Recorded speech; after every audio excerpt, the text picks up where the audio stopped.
Assalamualaikum warahmatullahi wabarakatuh. Salam sehat untuk kita semua. Kali ini saya akan memberikan video tutorial cara melakukan PKB online dari mulai nol sampai dengan kita mendapatkan surat rekomendasi dari organisasi profesi. Oke, tanpa perlu berlama-lama kita langsung saja. Pertama-tama kita masuk dulu ke websitenya PPNI, yaitu ppni-ina.org. Tampilannya nanti akan muncul tampilan seperti ini. Langsung saja kita login, klik di bagian membership.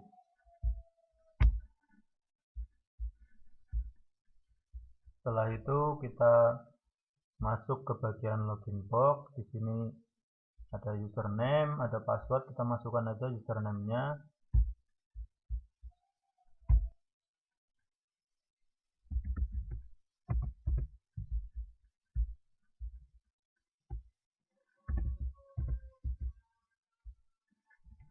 Username di sini biasanya kalau dari PPNI-nya adalah memakai nomor NIRA teman-teman semua. Jadi sebelum ada perubahan untuk username-nya di sini biasanya menggunakan nomor NIRA teman-teman semuanya. Kecuali teman-teman sudah pernah merubahnya, maka di sini username-nya sesuai dengan yang teman-teman rubah. Untuk passwordnya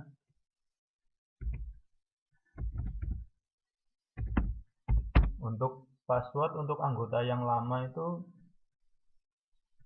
user demo hurufnya kecil semua, kecuali sudah pernah dirubah. Dan untuk yang baru-baru mulai 2018 ke sini itu untuk passwordnya sesuai dengan yang masuk ke email teman-teman semua pada saat teman-teman melakukan registrasi. Langsung saja kita klik login. Nah, setelah masuk biasanya nanti akan muncul pemberitahuan seperti ini, dan nanti kita akan cek di dalamnya. Kita centang dulu aja ini, diklik aja.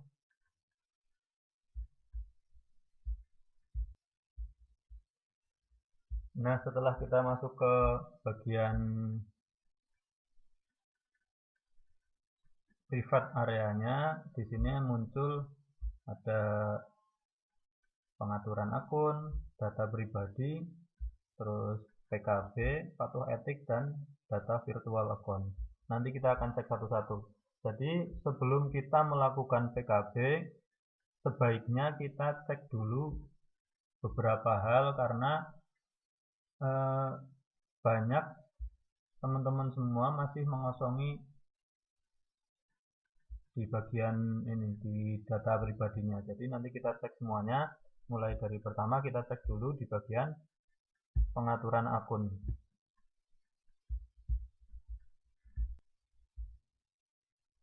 Nah, di pengaturan akun muncul tampilan seperti ini. Maka kita lengkapi dulu. Yang paling penting adalah alamat email. Jadi alamat email ini untuk anggota yang lama kadang masih kosong. Jadi untuk sebelum kita melakukan PKB kita lengkapi dulu. Jadi kalau misalnya di sini masih kosong, alamat emailnya kita tulis dulu di sini alamat email kita yang masih aktif. Terus kita klik simpan. Terus apabila di sini udah ada alamat emailnya tapi ternyata alamat emailnya udah nggak aktif dan kita punya alamat email yang baru, maka kita tulis dulu di sini alamat email yang baru, kita rubah, kita ganti dulu dengan yang masih aktif. Kemudian klik simpan juga. Untuk pengaturan informasi pribadi, di sini ada identitas pribadi, informasi pendidikan, tempat praktek, dan alamat tinggal. Untuk ini bisa diabaikan saja, nggak apa-apa, nggak usah dirubah-rubah. Terus pengaturan username ini bawaannya biasanya adalah pakai nomor NIRA. Cuman kalau misalnya mau teman-teman rubah, boleh, tapi saran saya sebaiknya dirubah dengan yang gampang diingat sama teman-teman semuanya. Karena kalau misalnya lupa nanti malah bingung, repot sendiri. Jadi kalau misalnya teman-teman resiko nanti lupa, lebih baik tidak usah dirubah saja, username-nya di sini pakai nomor nira teman-teman semuanya. Untuk passwordnya juga seperti itu, kalau misalnya mau dirubah, mau diganti dengan password yang mudah diingat sama teman-teman semuanya. Kemudian klik simpan juga. Setelah ini kita udah lengkapi semuanya, kita langsung cek di bagian data pribadi. Kita klik di sini, muncul ada identitas pribadi, pendidikan, tempat kerja utama, tempat praktek, data keanggotaan, dan mutasi keanggotaan. Kita cek satu-satu, kita klik di bagian identitas pribadi. Nah, di bagian identitas pribadi, kita lengkapi data kita, ada nama, nomor KTP, tempat tanggal lahir, dan seterusnya. Di sini kita cek semuanya. Terus, untuk yang paling penting adalah yang ada tanda bintangnya seperti ini. Ini yang wajib diisi. Untuk yang lainnya yang nggak ada tanda bintangnya, boleh diisi, boleh enggak, tapi sebaiknya sih menurut saya baik dilengkapi, karena nanti ini akan muncul di bagian patuh etik, nanti suratnya akan menyesuaikan dengan data pribadi ini. Nah, setelah kita lengkapi semuanya, kita klik simpan, dan kemudian kita masuk ke bagian pendidikan. Nah, di bagian pendidikan nanti kita isi dengan ijazah kita. Jadi di sini tinggal teman-teman klik di bagian tambah data.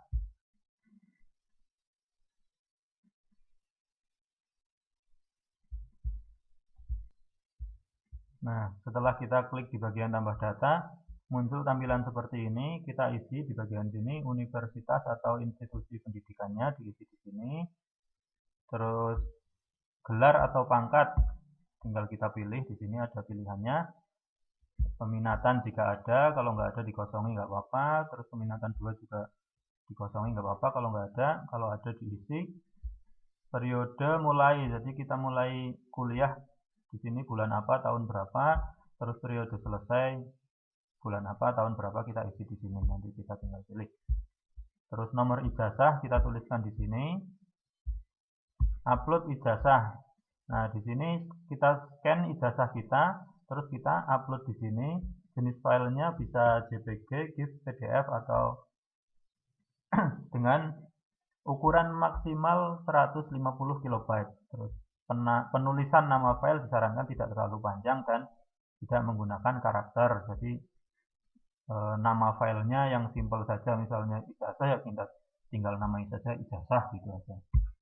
Kemudian kita klik simpan di sini ya.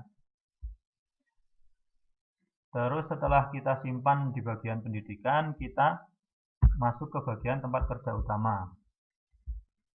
Untuk bagian tempat kerja utama diisi, nanti teman-teman semuanya diisi di sini untuk tempat kerja teman-teman semuanya apabila sudah bekerja, dan apabila teman-teman semua belum bekerja atau sedang tidak bekerja, di sini dikosongi aja nggak apa-apa. Yang paling penting di sini adalah di bagian identitas pribadi dan pendidikan. Untuk tempat praktek begitu juga, kalau misalnya teman-teman punya tempat praktek mandiri, punya praktek di rumah, bisa diisi di sini. Kalau enggak ya dikosongi aja nggak apa-apa. Terus data keanggotaan, mutasi keanggotaan di sini diabaikan saja nggak apa-apa.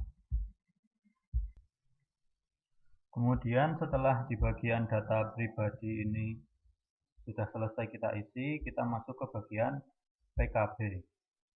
Nah, di bagian PKB sini ada petunjuk teknis, permohonan melakukan PKB, borang pengisian, buku log, dan rangkuman penilaian PKB. Yang pertama harus kita lakukan di sini adalah kita klik di bagian permohonan melakukan PKB. Setelah kita klik di bagian permohonan melakukan PKB, maka akan muncul tampilan seperti ini. Pertama-tama kita klik di bagian tambah, ini yang ada tulisan tambah. Maka akan muncul tampilan seperti ini. Nah, di sini yang paling perlu diperhatikan adalah cara menuliskan nomor STR. Di sini harus benar-benar sesuai dengan yang tertera di STR teman-teman semuanya. Jadi saya contohkan di sini penulisan STR yang benar.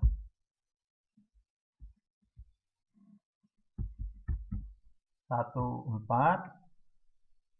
spasi 01 spasi 5 spasi 2 spasi 2 spasi 17 strip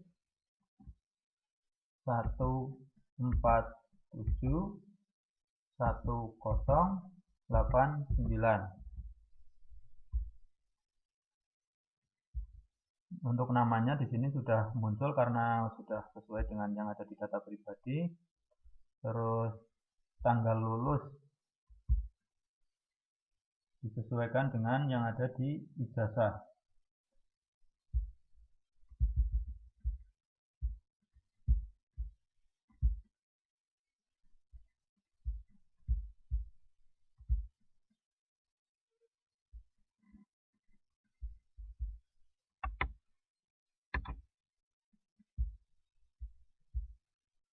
Terus asal perguruan tinggi,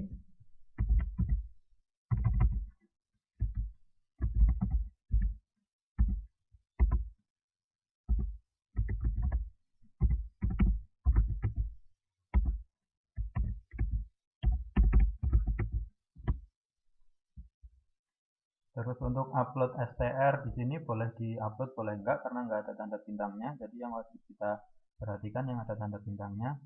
Terus tanggal selesai kegiatan, yaitu di sini adalah diisi dengan tanggal masa berlakunya STR teman-teman.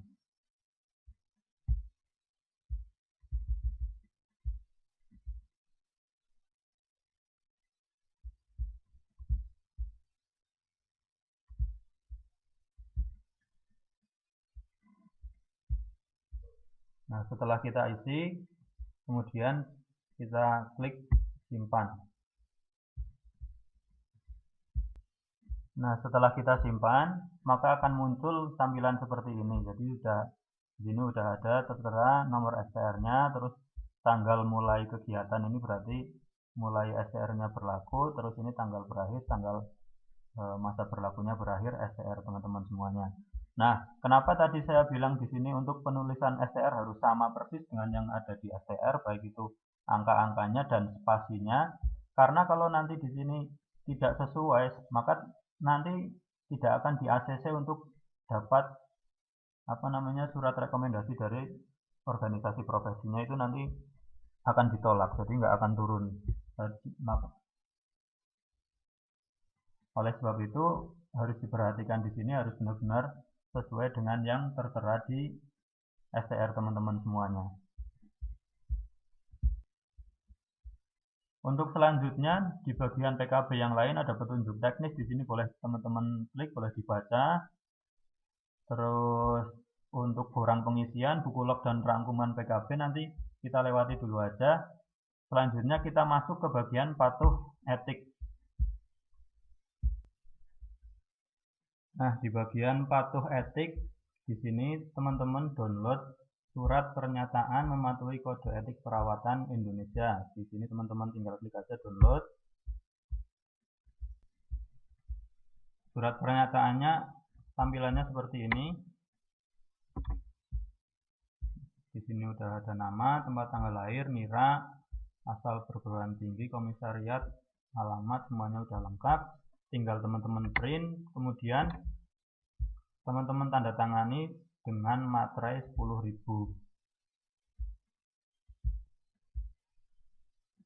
Surat pernyataan ini nanti teman-teman semua lampirkan di berkas pengajuan teman-teman yang diajukan ke komisariat.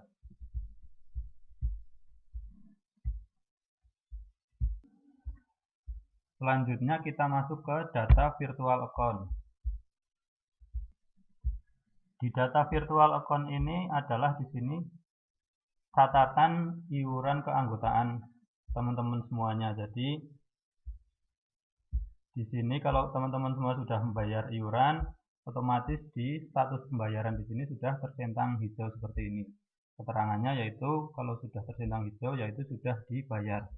Apabila belum dibayar, di bagian status pembayaran ini masih warnanya seperti ini, belum dibayar keterangannya. Kenapa di bagian virtual account ini sangat penting? Karena apabila teman-teman semua belum melakukan pembayaran iuran sampai dengan tahun saat teman-teman melakukan pengajuan PKB, maka teman-teman semuanya tidak akan bisa melakukan upload sertifikat di bagian PKB nanti. Jadi untuk supaya teman-teman bisa melakukan PKB, teman-teman harus melunasi iurannya dulu dari masa berlaku STR sampai dengan saat teman-teman melakukan pengajuan perpanjang STR. Apabila teman-teman belum membayar iuran, teman-teman tinggal klik aja di bagian sini nih tahun berapa yang akan teman-teman bayarkan iurannya. Kemudian klik di bagian create PA. Nanti teman-teman di sini akan muncul virtual account nomornya seperti ini. Kemudian teman-teman transfer seperti transfer biasa dengan nomor tujuannya nomor virtual account ini dan bank tujuannya adalah Bank BNI. Kemudian kalau teman-teman sudah transfer, otomatis di sini nanti akan tercentang hijau dengan status pembayaran sudah dibayar. Oke teman-teman semuanya. Untuk bagian PKB, pembahasan PKB nanti akan kita bahas di video terpisah. Jadi untuk video kali ini cukup sampai di sini dulu. Untuk bagian PKB nanti kita bahas di video terpisah. Bagaimana cara melakukan upload sertifikat, terus tips-tipsnya supaya cepat turun surat rekomendasi dari organisasi profesinya apa saja, terus kendala-kendalanya apa saja, nanti kita bahas di video yang lain. Oke teman-teman semuanya, cukup sekian dari saya. Salam sehat. Wassalamualaikum warahmatullahi wabarakatuh.